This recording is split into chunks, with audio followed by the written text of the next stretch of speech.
Hey, welcome to the Jewish Road Podcast. Hey, Dad, tell me a joke. You want a joke? Yeah, give me a joke. Here's a joke. A Jewish grandfather takes his grandchildren to the beach. They're playing in the sand, and then all of a sudden, suddenly, this massive wave comes and pulls the smallest little kid out into the water. And the grandfather just panics over the whole thing. He sees what's happening. He prays to God, and he says, God, please bring him back. Please let him live. And all of a sudden, an even bigger wave comes out of the ocean, and he sets the little boy down right at the grandfather's feet. Hey, that's good. Not bad. And he scoops him up into his arms, gives him a big hug, and he stares up at the sky, and he says, he had a hat. You forgot something. I got one. All right. There's a yeshiva. What's a yeshiva? Yeshiva. It's a school where Jewish scholars argue. There you go. Perfect. That actually sets this up real well. There's a yeshiva, and they decide to start a crew team. All right. So they're rowing the boats, right? I like this because I'm a kayak guy, so anything in the water. But no matter how much this crew team practices, they lose every single race. So eventually they decide, hey, we're going to send one of our guys down to the nearby prep school, and he's going to spy. You know, back to Joshua and Caleb. We've always had spies here. Yeah. Well, the spy, he was going to watch their winning crew team and find out what is the secret. How come they keep winning? How come we keep losing? After a day of reconnaissance, he comes back. Listen, he tells his teammates, I learned how they did it. They have 8 guys rowing and only 1 guy screaming. That's good. We all scream all the time. Instead of 8 guys screaming and 1 guy rowing. There you go. We've been doing it all wrong. It's been backwards the whole time. Yeah. All right. Hey, we promised you a bonus episode for Hanukkah. Mm-hmm. So let's talk about a couple things. I've been celebrating the Jewish Christmas for as long as I can remember. Oi. Oi. Yeah. So even when I say that, Yeah. well, you say oi. We don't want Hanukkah to become the Jewish Christmas. I remember when I was a kid.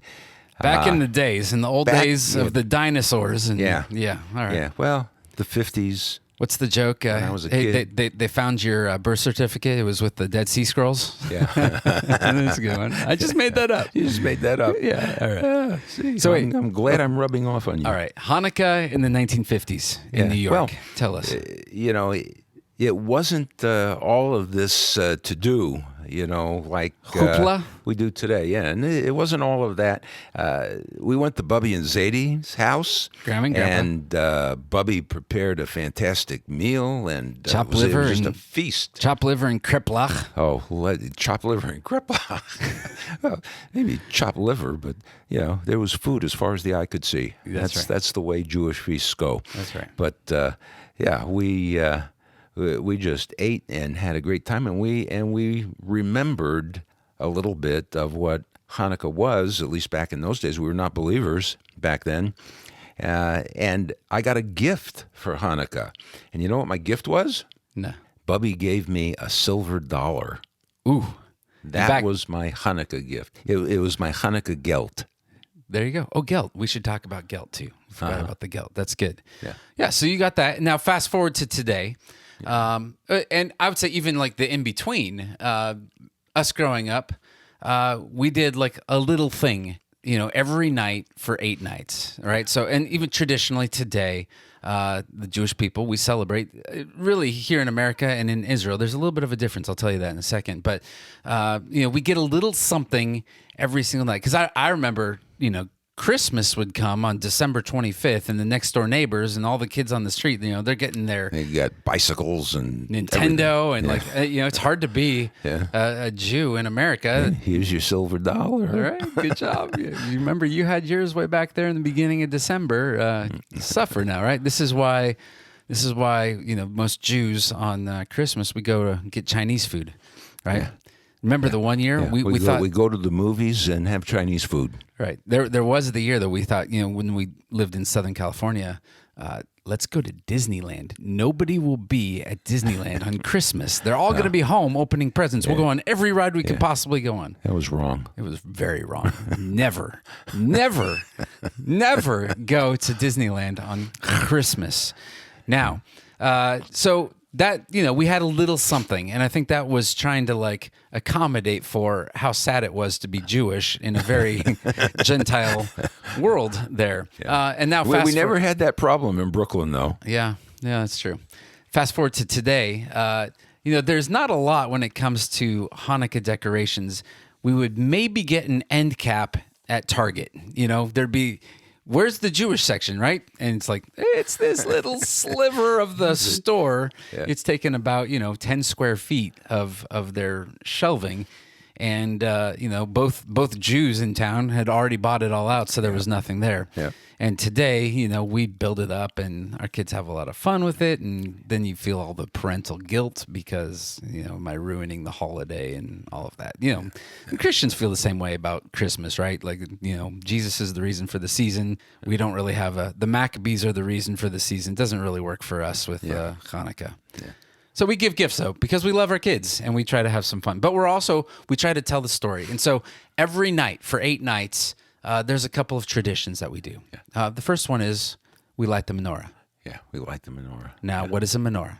It is like a candelabra, and in this case, it has 8 places for 8 candles, plus one more, which rises above the others a little, and it's called the shamus, or the servant.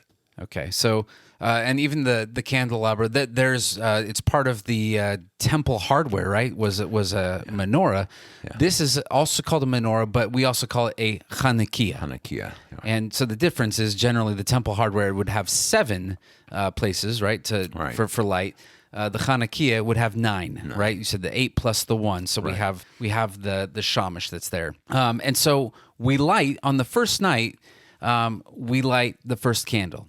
Now, with that, though, we always start with the shamus. And that would be that one. And then we take that shamus and we light then the first candle. So on night number 1, we're lighting 2 candles. Right. Night number 2, we're lighting 3 candles. If you do the math, you need to get all of the Hanukkah candles, the boxes, they have 45 candles. Yeah. That's all you need for Hanukkah. Yeah. So we go through that and we do it, and there's a blessing, right? Baruch atah Adonai Eloheinu melech haolam, asher kitshanu b'mitzvotav, vitzivanu, ner shel Hanukkah. Blessed are you, Lord our God, King of the universe, Creator of the universe, who commands us to light the Hanukkah lights. Who sanctified us by His commandments and commanded us to light the lights of Hanukkah. Except He didn't command us to light the lights of Hanukkah. Yeah, but we say it because that's what the people say. We do it. Yeah. Yeah. Our Jewish people do that. And so because of that, that is where we get the idea of this is the festival of lights. We are lighting the candle. And, always, most of the Jewish people today, okay, this is a good question. Everyone always, so what does the Jewish community do? What are they thinking when they're lighting it? Well, they're talking about that miracle that took place that didn't really take place. Right. That the oil lasted for 8 nights. It really shouldn't have. And they're lighting the candles. As we light the candles, as we commemorate this, celebrate it, it's a remembrance. God is constantly telling the Jewish people, remember, remember, remember. So we're remembering. He said, remember your deliverance out of Egypt. This is another deliverance that took place, and we're remembering it.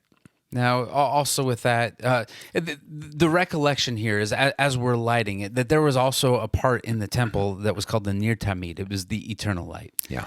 And that light was a light that was never extinguished. It was always burning. It was a reminder of the presence of God. Yeah, it's above the Ark of the Covenant, where the Torah is kept.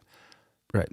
And so, they didn't have the wax candles that make a mess all over, but they had the oil. Yeah. And so part of our celebrations today is that we eat food that is cooked in oil. So we have these latkes. Yeah, a latke, potato latkes. I love potato latkes. Right. And so for those of you who don't know what a potato latke is it is a glorified hash brown. And we take it a step further, and it's even more glorified because we do what we call a latke throwdown, where all all of the family, everybody gets their own pan. We have our own recipes, and we go to town and we cook, and we have a lot of fun with that. Yeah. And then sometimes people will have donuts called soufganiot, it's just a jelly-filled donut. And if you go to Krispy Kreme, they'll actually have some pretty decent soufganiot there also for Hanukkah. You can get some Hanukkah donuts if you go to Krispy Kreme. Mm-hmm. All right, so that's the menorah. That's the food. And then the other thing that we have is the dreidel. And this is what a lot of people know about Hanukkah. And they know the song, I have a little dreidel, I made it out of clay. And when I was a kid, you made the little big cardboard dreidel costume and threw it over me and told me to spin. Yeah. And that's what that's what all of the Jewish community, every kid has that picture of themselves spinning around as a dreidel until they fell down. Boy, what we do to our kids. Yeah. Why do we do... You remembered, though. I do. I still remember. And I made my kids do it too. It's just part of the suffering of our people. But why do we do the dreidel game? Well, the dreidel has 4 Hebrew letters, one on each side. It has a nun, a gimel, hey, and a shin, and it stands for Nes Gadol Hayasham, which means a great miracle happened over there. So picture this top, right? Dreidel is a little top, a spinning top, and it has 4 sides. Each side has a Hebrew letter. Nes Gadol Hayasham would be Nun, Gimel, Hey, Shin. I just said that. Oh, sorry. I wasn't listening to you. It was payback for the last episode. Okay. Yeah. Payback. So that tells the story. And the story of this story is that sometime later, you have the diaspora. The Jewish people are spread out all over the world, and they are living in times and in places where they're not able to really be Jewish, right? We're not in Israel. Right. And so, how do you actually tell the story of your people when you're no longer in your land? And so the idea is that you could use a top, you could use the dreidel to tell the story. So the kids, they'll see it. Kids are always asking why. What are these letters here? Oh, it's Nes Gadol Hayasham. Yeah, a great miracle happened over there. Right, a great miracle. Because we're not over there, we're over here. And so that's what our dreidels say. But then there was something interesting that I learned years ago is that the dreidels in Israel are different. Instead of that shin at the end, Nes Gadol Hayasham, there's that shin was another Hebrew letter called a pei. Right. And so their acronym is Nes Gadol Hayapo. And that means a great miracle happened here. So essentially the dreidel game is Jewish gambling. It's really fun, actually. and we have gelt, and so it's a whole thing. But before we always play that game, we always tell the story. And that story is, an abridged version of what you got in the last podcast episode. Well, in fact, we even dressed the kids up. Oh boy, yeah, that's right. And had a dramatic show. Yeah. They assumed all of the Maccabee characters. Right, and they love it because they all the boys like to dress up as soldiers, and then they all kill each other, and it's quite a scene there. Here's my question as we kind of wrap up this bonus episode: should Christians celebrate Hanukkah? I don't think there's anything wrong with it. I think it's a good thing to identify historically with the people of the Bible. A lot of Christians say, hey, in this season, how do we actually reach out to the Jewish people? Yeah. I think, number one, just having this understanding of what the season is that they are in, the Jewish people are in, is going to be the first step, right, to bridging that gap. But I think the other thing is if you, we put our menorah. It's out in our windowsill, and you can see, like, hey, we're celebrating Hanukkah. But what would that be like to be able to, as a Gentile, as a Christian, to be able to say, hey, happy Hanukkah. We just spun the dreidel last night. You'd be walking across the bridge from Act 2 to Act 1 in identifying with the people of the book. Right, and that really is the goal, is to provoke the Jewish people to jealousy. Yeah, but not just to celebrate the day, but to know and understand the history behind it. You probably would know more of the history behind it than a lot of Jewish people would know.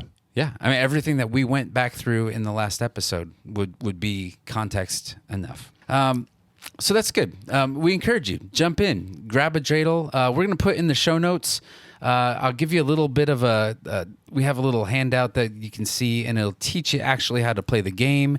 You can go get a menorah, and you can celebrate, and you can tell your kids this story. And you can also say, look, let's look at John chapter 10, verses 22 and 23, and let's remember that Jesus observed this festival of dedication, this feast of dedication, and we too can do the same thing.